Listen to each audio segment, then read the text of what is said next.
เกิดเหตุดินยุบตัวอยู่ที่บ้านทงขาเมืองหินบูนแขวงคำม่วนซึ่งจุดเกิดเหตุเป็นเขตชุมชน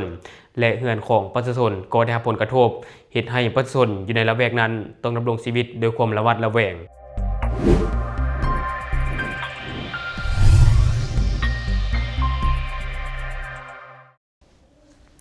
สบายดีท่านผู้ชมยินดีต้อนรับเข้าสู่รายการ Talk the New และข่าวที่ข้าพเจ้าอยากจะนำเสนอในมื้อนี้ก็จะมาถึงเหตุการณ์ดินยุบตัวอยู่ที่บ้านทงขาเมืองหินบูนแขวงคำม่วนซึ่งเป็นข่าวที่สังคมลาวต่างก็ให้ความสนใจเพราะเหตุการณ์ครั้งนี้เกิดขึ้นอยู่ในเขตชุมชนที่ว่ามีประชาชนอาศัยอยู่อย่างหนาแน่นและมีเฮือนของประชาชนบางคนก็ได้รับผลกระทบจากเหตุการณ์ดินยุบในครั้งนี้เนาะเฮ็ดให้เฮือนนี้แตกแหกออกไปแตกร้าวออกไปซึ่งพอถึงเหตุการณ์ดินยุบนี่ก็ถือว่าเกิดขึ้น2-3 เทื่อแล้วอยู่ในลาวเฮาเนาะเหตุการณ์เทื่อทำอิฐก็คือเกิดอยู่ที่แขวงคำม่วนเกิดเหตุดินยุบอยู่ที่ทงนาเนาะเป็นข่าวใหญ่ในตอนนั้นหลังจากนั้นเนาะเมื่อบ่นานมานี้ก็เกิดเหตุการณ์ดินยุบอยู่ที่บ้านทงมังเมืองไซธานีนครหลวงเวียงจันทน์เฮานี้เหตุการณ์นี้เป็นเหตุการณ์เศร้าสลดใจท่านผู้ชมเนาะเพราะว่ามีผู้เสียชีวิตถึง5 คนและในตอนนี้เองก็บ่สามารถนำร่างผู้เสียชีวิตขึ้นมาได้เทื่อก็คือว่าหายสาบสูญเลยเนาะก่อนอื่นข้าพเจ้าจะพาท่านผู้ชมไปเบิ่งภาพนี้นำกันก่อนนี่แม่นดินลมเนาะดินยุบแล้วก็ดินแหงดินแตกอยู่ที่บ้านทุ่งคาเมืองหินบูนแข้งคำมวนเนาะดินนี้ได้แตกได้ยะไปจนไปฮอดเหือนประชาชนเนาะเพราะว่า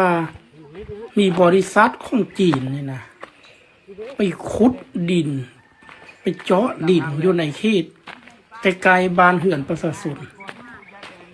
แล้วเฮ็ดให้ดินนี่แตกแห้งดินนี่ยุบจนว่าเนี่ยจนไปฮอดเหือนประชาชนจนฝ้าเหือนของประชาชนนี่นะลาวแตกเนาะ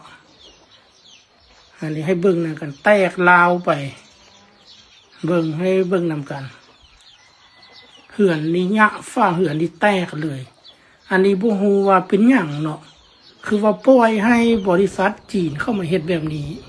และที่ผ่านไปก็จะเป็นคลิปเหตุการณ์ท่านผู้ชมซึ่งว่าคลิปนี้ก็ได้รับความสนใจจากสังคมลาวเป็นจำนวนหลวงหลายเพราะว่าเหตุการณ์ดินยุบมันเคยเกิดขึ้นอยู่ลาวหลายครั้งและก็เฮ็ดให้มีผู้เสียชีวิตไปแล้วจำนวน5 คนและตัวกับเหตุการณ์นี้เองเนาะเกิดขึ้นในเขตชุมชนอีกเนาะและคนที่อาศัยอยู่ในเขตชุมชนนะก็จะรู้สึกบ่ปลอดภัยเนาะอาศัยชีวิตดำรงชีวิตด้วยความระมัดระแวงแต่ว่าจะได้ก็ตามเนาะวอนให้ภาคส่วนที่เกี่ยวข้องเข้าไปตรวจสอบหาสาเหตุที่แท้จริงว่าสาเหตุที่ก่อให้เกิดดินยุบตัวในครั้งนี้มันมาจากสาเหตุใดแท้และข้าพเจ้าจะติดตามข่าวนี้ถ้ามีอย่างคืบหน้าข้าพเจ้าจะเก็บมาฝากท่านผู้ชมตื่มและวันนี้เรามาติดตามอีกหนึ่งข่าวท่านผู้ชมรวบหนุ่มลาวคาเหือยึดยาไอล็อตใหญ่240 กิโลกรัม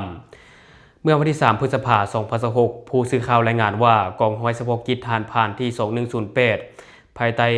การบัญชาของหน่วยเฉพาะกิจทหารพรานที่21ประสบผลสำเร็จในการสกัดกั้นขบวนการค้ายาเสพติดข้ามชาติ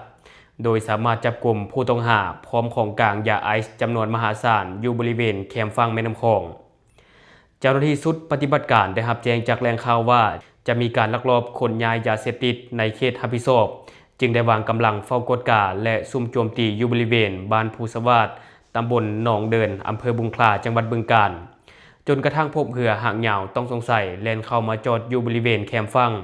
เจ้าหน้าที่จึงได้แสดงตัวขอกดคนจากการตรวจสอบเจ้าหน้าที่ก็สามารถควบคุมตัวผู้ต้องหาได้1 คนเป็นคนสัญชาติลาวซึ่งในปัจจุบันนี้ยังอยู่ในระหว่างการพิสูจน์ชื่อและนามสกุลพร้อมกวดยึดของกลางรายสำคัญประกอบมียาเสพติดให้โทษประเภทหนึ่งนั่นก็คือยาไอซ์บรรจุในเป่าน้ำหนักรวมประมาณ240 กิโลกรัมยานพาหนะเรือหางยาวติดเครื่องจักรจำนวน1 ลำภายหลังการจับกลุ่มเนาะเจ้าหน้าที่ก็ได้นำตัวผู้ต้องหาพร้อมของกลางทั้งหมดไปยังกองร้อยเฉพาะกิจทหารพรานที่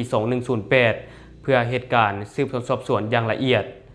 เบื้องต้นสันนิษฐานว่าเป็นยาเสพติดที่เกี่ยมลำเลียงเข้าสู่พื้นที่ชั้นในของประเทศไทยซึ่งเจ้าหน้าที่จะสืบสวนสอบสวนขยายผล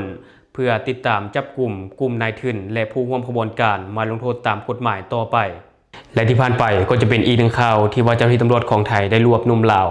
ที่พยายามลักลอบขนส่งยาเสพติดเข้าสู่พื้นที่ชั้นในของประเทศไทยซึ่งเหตุการณ์ในลักษณะแบบนี้ก็เกิดขึ้นอย่างต่อเนื่องเนาะท่านผู้ชมข่าวยาเสพติดนี่มันแทบจะเป็นข่าวรายวันเลยทุกมือนี่เนาะเพราะว่ามันมีการลักลอบขนส่งกันเกือบทุกมือเลยก็ว่าได้แต่ว่านั้นก็ตามก็ต้องชมเชยเจ้าหน้าที่ของไทยเนาะที่ว่าสามารถสกัดเอาไว้ได้ก่อนและทุกคนมีความคิดเห็นอะไรกับข่าวนี้หรือว่าอยากตามที่เตียนอยากประกอบส่วนข้อมูลก็อย่าลืมฝากไว้ภายใต้คอมเมนต์ของเฮาแล้วจะเข้าไปอ่านแล้วก็ตอบแลกเป็นประสบการณ์นํกันเนาะอย่าลืมสนับสนุนกันด้วยการกดติดตามช่องขอขอบใจ